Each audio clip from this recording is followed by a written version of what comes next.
तुपगाव चौक येथे ईद ए मिलाद मोठ्या उत्साहाने साजरा। तुपगाव चौक येथे ईद ए मिलाद मोठ्या उत्साहाने संपूर्ण तुपगाव मोहल्ल्यात जुलूस काढून साजरा करण्यात आला। यावेळी लहान मुले, स्त्रिया, पुरुष मोठ्या संख्येने जुलूसमध्ये सामील झाले होते। हा दिवस मुस्लिम बांधवांसाठी अतिशय खास असतो, कारण या दिवशी इस्लाम धर्माचे सर्वात लोकप्रिय संस्थापक प्रेषित हजरत मोहम्मद पैगंबर यांचा जन्म झाला आहे। इस्लाम धर्माचे संस्थापक मोहम्मद पैगंबर यांची आज जयंती। ते अल्लाहचे प्रेषित होते। इस्लामच्या धारणेनुसार अल्लाहने कुराण हा धर्मग्रंथ त्यांच्या मार्फत लोकांपर्यंत पोहोचवला।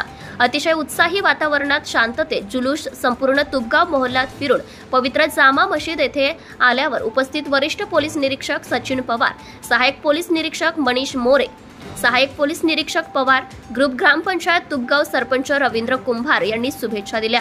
सर्व उपस्थित मान्यवर यांचे जामा मस्जिदच्या वतीने यासीन भालदार, शरीफ भालदार व अन्य मान्यवरांनी शाल, गुलाब पुष्प देऊन सत्कार केला आहे। लहान मुलांना यावेळी खाऊचे वाटप करण्यात आले। यावेळी खीर वाटण्याचा कार्यक्रम झाला। महाराष्ट्र न्यूज लाईव्ह साठी तालुका प्रतिनिधी Arjun Kadam. Subscribe now and press the bell icon. Never miss an update.